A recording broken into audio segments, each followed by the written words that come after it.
Thank you. So, you will see in 2 seconds that there was a reason why they picked me and Shanice to be your speakers, because although we're very much alike, we have so many similarities. Shanice had a 4.0 graduating high school, I had a 3.2. Shanice got a full ride scholarship.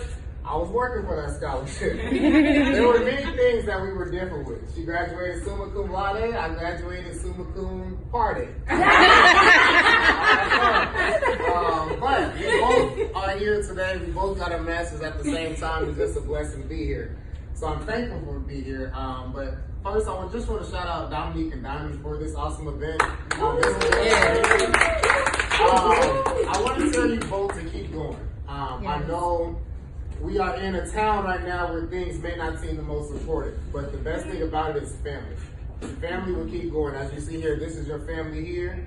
Family will keep you moving forward. I think that's the best part about this town, that although there are different things that divide us, family brings us back together. So I just want to say keep going, keep striving. This is amazing. You all are 20 and, you're 23? Yes. 20 and 23, and you're doing things that people 50 and 60 are just now starting to think of. So I just want you to pat yourself on the back and realize that this is a monument right here. And it's just amazing to be here, to be able to speak at it. So you see Shanice was up here speaking to you all, had everything prepared and such. Once again, we are completely opposite. I love what I do because I'm able to find a way out of nowhere. I'm able to bring together things last minute to work it out. This week has been very rough. Dominique came to see my student. She's seen that atmosphere I was in, but also losing a family member is never easy. But the best part about it is I knew I had to keep pressing forward. And that's just small motivation to you all to keep doing that. So before I get started with what I'm going to talk about, who am I? David Groves, graduated Danville High School 8.5 years ago, 2010. Ooh, I'm getting old up there. But it's still a blessing to come back and speak here. I started at Missouri University of Science and Technology. I thought I was going to be an engineer. Said big bucks, going to be an electrical engineer. I love everything about engineering, although I hated science, had a 3.1. I'm like, yeah, this is me. Changed my major in 3 weeks. So, after that, went from electrical engineering to information systems and technology. Had a whole year at Missouri S&T. Loved everything about it. On a track scholarship. I knew my mom's happy about that. She didn't have to pay much money. I'm on a diversity scholarship. They gave me money for my GPA, which is still shocking today. But it's still, I was just happy there. Things changed. My Aunt Lynn passed March 8, 2011, and I lost my love for track. Anybody who knew me knew that my main goal was to go to the Olympics. I didn't care how I was getting there. I didn't care where I was going. My main goal was to get to the Olympics. Once she passed, I had to change everything. Did it happen overnight? No. I went soul searching. I went through a whole season getting beat by people I dusted in high school, running slow times, running everything. I said, you know what, I'm done. I quit. I won't lie. I left that year, even though they gave me a scholarship the next year, still trying to figure out why, and went to East Illinois University. That is where I found my gift. That is where I found my passion. And I'm going to talk a little bit more about passion in a second, because I'm going to give you a few keys to unlock some doors that what you need as well. But when I got to EIU, there are some people who see way more in me than I see myself. First and foremost, I did not want to go to EIU. My mom went to EIU. She was in the Hall of Fame at EIU. She was on the track team at EIU. People knew her at EIU. I said, I'm not going, because I'm not about to be Gil's son when I get there. I want to make my own name. I graduated from EIU. So that's things often happen for reasons we may not know. I got there, and I was on the dance team at first, and that was the only thing I was involved in. People said, come try BSU. People, come try NAACP. And people, come try this organization. Everything they told me, I did not accept. And the reason why I did not accept is because my mind was so focused on me quitting that track team that I wanted to get back on track. But the thing I learned first and foremost was, it's not about getting back on the track, it's about getting on track, period. Okay. I wasn't running on the track no more, but I was getting my life together. I started to get more involved. I started to get more comfortable with who I was. Because one thing you'll learn soon, we have middle school and high school and then to college. You will see that there will be people that try to change your image or change who you are quickly. Oh, you're from Danville. Oh, we already know that you're not about to do anything. Okay, watch me work. Oh, you're related to this person. Oh, you're this person. Oh, you know this person. Okay, watch me work. I've always been a person about breaking the statistic about what my name entitled. That is why, although they introduce me as David Groves, I go by David Allen.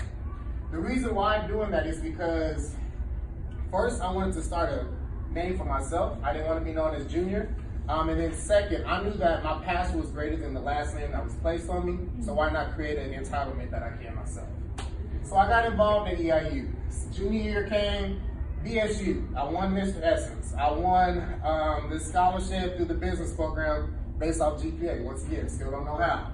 Everything I did, it was like God's purpose of telling me that this is your placement, this is where I want you at, I'm going to give this to you. Don't ask questions. And I did. Shanice, like I said, summa cum laude. The reason why I keep saying this, I've always looked up to Shanice. We've been dancing with each other since high school, been friends since high school. I remember she came in, I'm like, who is she? Like, she's just all over the place. And I'm like, okay, well, somebody's competing with me in dancing, so let's see what we're gonna do. But we just always had it. Like, we've always known each other, but high school got there, and it's like I just started looking up to her. And GPA was something I always wanted to have, but it wasn't my gift. I didn't see a 4.0 GPA until I got to my master's program. Talk about that in a second. So, like I said, I won Miss Essence and did all these things. But the main thing I won at EIU was I won myself. The reason why I say that is because DHS put me in this space where I always felt like I was doing way too much or was not doing enough just to get somewhere because people told me to do that. I knew I was bigger than what I was, but I put myself in this box. I knew I wanted to do more, but I put myself in this box.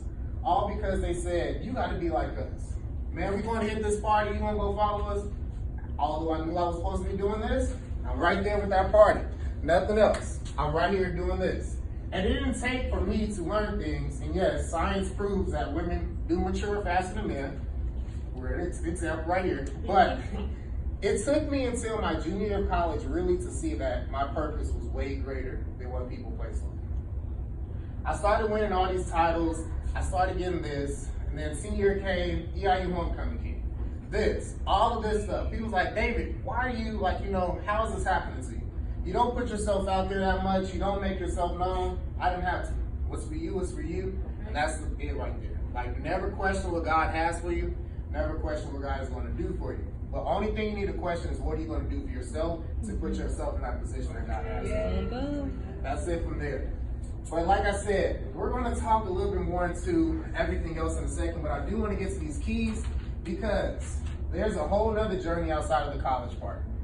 Like a junior year, 21, I'm sitting in my room, really thinking about where I'm going. And I'm like, how can I actually get through this door? There was a door that was blocking me from everything. I didn't have the key. I had many keys, but I didn't know how to use them. I had all the gifts in the world, but I'm like, how can I actually get to that place? So, after graduation, I had a guaranteed job at the end of it. I'm thankful for it because actually I got to be on one of my last college courses, graduating in 2014. I had a job guaranteed at Walmart. They said you could come back work as an assistant manager with our HR department because you had a successful internship. Still thankful for that. Had an internship, knew I was working at. I graduated EIU with a 2.57. I love talking about that GPA because I earned that GPA. I wasn't perfect, but I wasn't the worst. I wasn't great, but I wasn't bad. But the best part about that GPA, it's a testimony because I graduated undergrad with a 2.57, but I graduated my master's with a 4.0. And the reason why I'm saying that is because in the midst of those 4 years, I grew up more than I ever have in my life. From 22 to 26, I learned so much more about myself that I never thought I would learn. And it's important that I tell you all this because things that I thought mattered were materialistic. That's a big one. Fellas, we are here. They're going to tell you every day. Get to the sports, get to the girls, get to the Jordans, the clothes, and all that. But I tell you now, 3 years of that's going to matter. You can walk into an interview with all that on your back. Are they going to hire you? No. They're going to hire the person that was actually getting to the work that whole time. But another important thing for you all to remember with that is, and I hate to say this, but I am going to say it, society places so much pressure on black men but then do not give us the tools we need to actually get to where we need to be. They tell us we need to do this, they tell us we need to do that, but they do not actually tell us what it is. They tell us mental health is bad for men. They tell men should not cry. They tell us men should not feel weak. They tell us men should not do that. So in high school, you're seeing your uncles, in my case, my father, in my case, everybody close to me, having an addiction, having a drinking problem, all because they've been hurt all these years. I'm going in that same direction, and I'm thinking to myself, how is that actually going to help me? Once again, there's a door here. I had all these keys I didn't know how to open. So you're asking, why do I keep mentioning keys? Why do I keep mentioning doors? Similar to DJ Khaled, I got the keys. That's what I'm saying. That's my message for today. I got the keys, and I'm going to give them all to you on how to find your purpose and how to find your profit. So the first one. The first key I want you to write down is the key to your passion. What I mean by that is the key to unlocking your passion, your purpose, is your passion. I am going to have this. Y'all know Eugene Brandon's my grandpa. We preach a little bit. So, the key to unlocking your purpose is your passion. What do you think that means? Somebody just give me an example. Or somebody guess it out. The key to unlocking your purpose is your passion. Anyone want to take this? What's up? Maybe like something that you like doing. Okay, something you like doing, that's actually perfect. We'll go with that. Because when it comes to purpose, who knows what their purpose is on this earth? Does anyone know? What's your purpose? To be successful. To be successful? Okay, what else we got? Helping people. Perfect. We got the same purpose. The reason why I say that, at the time, you are 20, 19? 20. At the time, I didn't think that was my purpose. I actually did not like people at 20. I told myself I didn't want to talk to people. People kept coming to me with problems. I'm like, get away from me. I don't want to talk about them. But God was trying to tell me something at that young age, that your purpose will be helping people get to where they need to be. And now that I'm doing it every day, I love waking up at 6 a.m. every morning. Ask my mom, she laughs at me because she knows I'm not a morning person. I wake up every day at 6 a.m. and go to work from 7 to 7. I don't have to be there for 12 hours, but I love it. I may hate my job, not my kids, but my job, but I love it. Because I'm helping people develop with what they're doing. So the key to unlocking your purpose is your passion. When you find what you're passionate about, once you find what you actually can do with it, your purpose will be coming right there. Yeah. So say for instance, if you're good at making somebody laugh, if you're good at making somebody smile, people say, oh, you going into comedy. No, you can go into mental health. You can go into actually therapy. You can go into actually counseling, because you're actually helping people get out of a situation that they may not know they're in. But if you're passionate about, say for instance, right now, it's sports. Like, I love sports. You can name every athlete off the top of your head. You can name every game off the top of your head. You can do all of it. If somebody gave you a test, you passed with A+, don't lose that. Because people tell us, oh, well, you got this sport, you may not make it. You don't have to be in the NBA just to make the NBA salary.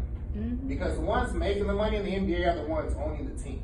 Okay. So I want you to start thinking about, if you love sports, or if your passion is just about sports there, realize that the managers of the team are making 5 to 10 times more than NBA players in that court. And they do not teach us that at a young age, because they say the only thing we can do is actually dribble the ball or shoot a shot. The next one, the next key, ready. I want you to write ready. Key, ready. If you had a key, if I had pictures, the key would just say ready. You do not always have to be prepared, but you always have to be ready. Yes. What that means is, anything can come to you at the blink of an eye. Anything can come and actually change your life, but if you're not ready to accept what's coming, it's a wrap. You can never prepare for death, you can never prepare for crisis, but you always can be ready to get over that obstacle when it gets there.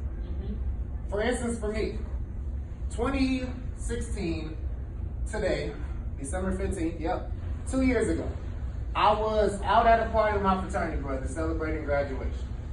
A fight breaks out, and I'm cool with everybody trying to break up the fight.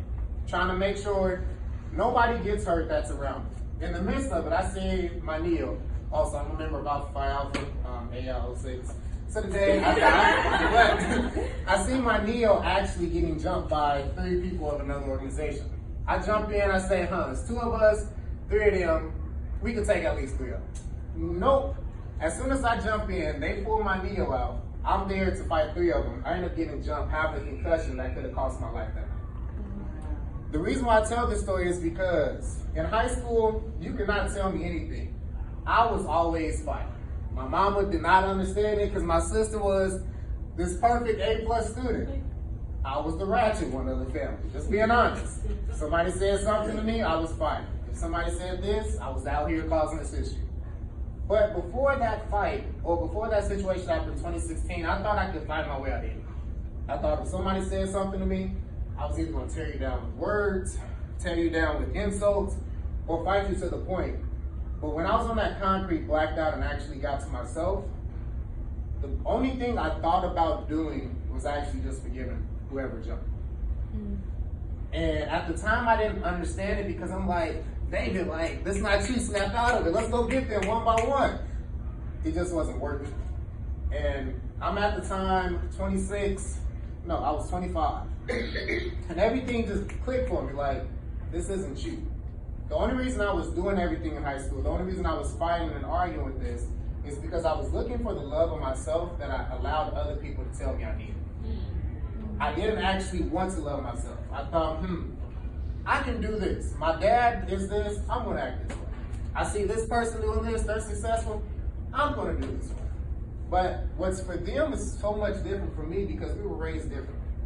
And the reason why I'm telling you that, especially young men today, is to really just focus on what you want to do, but also realize that your plan for the future will only happen once you learn to love yourself.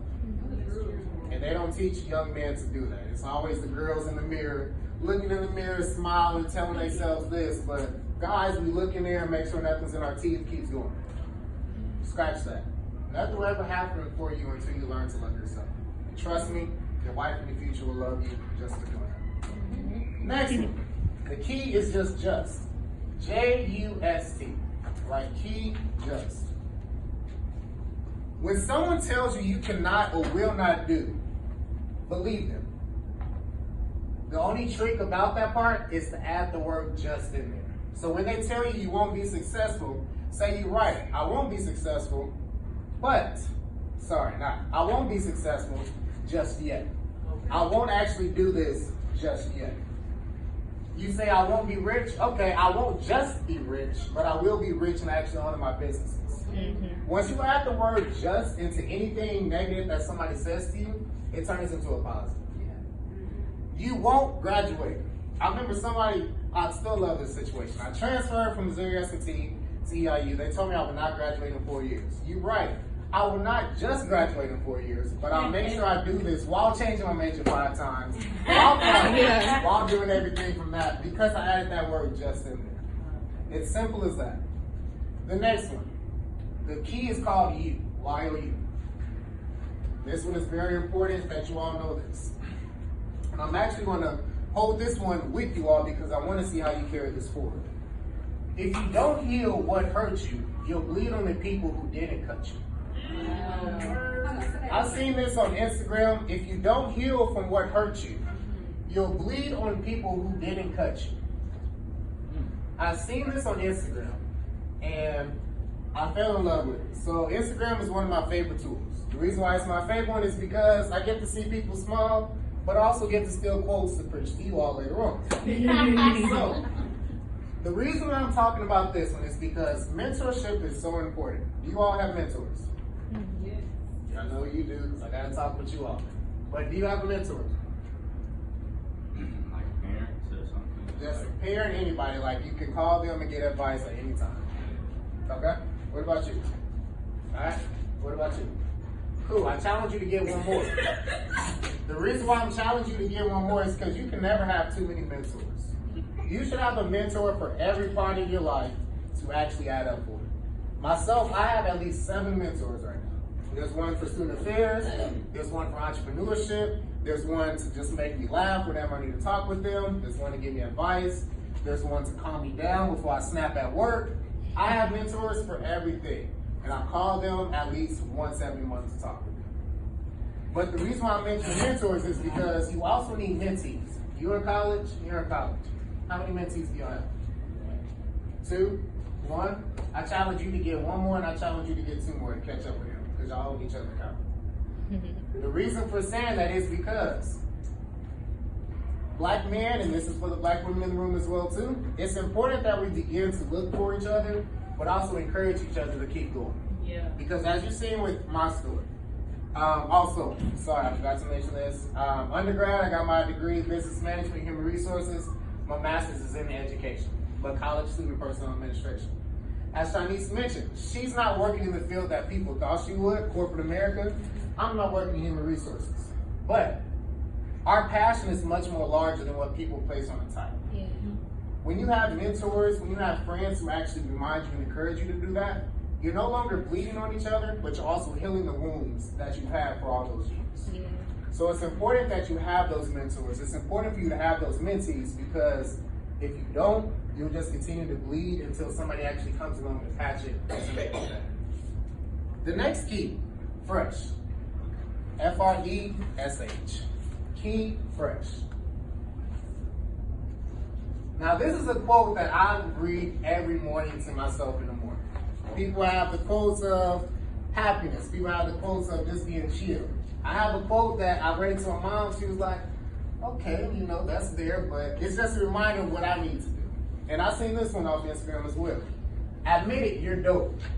Stop pretending you're less than you are just to protect someone else's ego. Woo, a word. Be unabashedly aware of your fresh. So hearing that, what do you think it means? What do you think it means to be aware of your fresh? Anybody can answer. Say it one more time. I think somebody here. All right, admit it, you're dope. Stop pretending you're less than you are just to protect someone else's ego. Be unabashedly aware of your fresh. Don't water down yourself for the sake of others. Like, be you authentically, no matter where you are or who is around you. Just be you, no matter what. Perfect, perfect, perfect, perfect. Be aware of what you can do. Be aware of what you can do. Powerful words, powerful words. Both of those are correct. This is very important that you all see this, because I did this quote. I watered myself down for at least 10 years of my life. Okay, come on. At least 10 years of my life just to make other people around me comfortable. Now looking back, this is 2018, going into 2019. The people I talked to 10 years ago, I talked to 2 of them today. Yeah. My friend groups I had, they all went away. And the reason I'm telling you this now is because my senior year, 2010, we had the chance to win state. The first state championship for track at the high school. We had the fastest team in the state. We were ranked throughout the nation. And then state came and we got 6. The thing is, only 2 of us went to college. No, 5 of us went, but only 2 of us stayed after freshman year. Only 2 of us graduated 4 years later. And I still think to myself, like, man, like, I'm not saying I should have watered myself down to help the team, but I watered myself down so much that I didn't even notice myself. While they were winning races, I thought I was losing. But in the end, I was actually winning because I was actually getting the motivation I needed to keep going. But with the friend groups, I hate to say this even more, but all of my friend groups I had, whether it was my close friends I talk with daily, whether it was my cousins, whether it was my homeboys, I'm one of the 2 who has a college degree today. And the reason why I say it sucks to say that, because although I know my person so much better, I still could have motivated somebody else who was near me, who didn't have nobody else to motivate them, but I was so busy trying to fit in with everybody else to actually realize that. So I'm telling you all this today because you all need to start realizing that. This is on the court, this is in the classroom, whatever you want to do. Push the person who you think may not need your help the most, because they're going to be the ones pushing you to go later on in life. The next key, peace. Simple as that, peace. P-E-A-C. Now this quote is one I use with my concussion situation, but it also used for me to get over everything that I went through in life. So personal situation about me, with peace. This quote is, I wanted revenge, but instead I found peace. I wanted revenge, but instead I found peace. Who has, and just be honest, you don't have to be honest if you don't want to, who has somebody in here, whether it's a family member, friend, old friend, that you still hold a grudge with to this day? Oh, bro. Okay. The reason why I'm asking that question, because with this quote, you can have revenge, but I'm telling you now, the more you hold on to it, the less at peace your mind will be. It's true. The reason for saying this is because I held on to one of mine for 24 years, and that was my last name. I wanted to get revenge on my father because we were not close. I wanted to get revenge on everything that we never had. I wanted to get revenge because I felt like he hurt a part of me that I should have had because he lied so much. But in the midst of it, with me doing that, I started noticing myself doing exactly what he did. I started noticing myself drinking so much. I started noticing myself not actually committing to people, but just treating them as a season. I started actually seeing myself not committing to myself. The reason for saying that is because at a young age, people think that young men do not go through so much, but it's simple things such as a father or a friend or even a coach that may have told you may not get there. We feel like we have to pretend and prove them wrong, but instead we actually have to prove ourselves wrong. Okay, yes. Now we won't be like them. So start to think about that now, because the more you hold on to something, the more it's going to hold on to you. And trust me, once a bond gets on you or a bind gets on you, it cannot let go. It cannot let go until you actually break free, use these keys to get there. My last key that I'm going to put there, because I want to put this down and then get that going because I got the last two memorized, is I come from a praying black woman. I can't lose. The key is lose. People think of the word lose as a bad term. I love saying that quote because if anybody knows my mama, while I was out doing anything, she was always praying that I was coming back the next day. I wasn't not saying I was out here just being reckless, but I was not being her son. My mom raised a king. You all are kings. Women, you all are queens. Sometimes we do not see that because we're so occupied with the society tries to place black people as that we can never put ourselves in those shoes. When I say I can't lose, I can't. Like, I've even tried myself to lose. Okay. But her prayers have always came back to save me. When I say that I tried myself to lose, 2 years ago, I fell asleep behind the road while driving.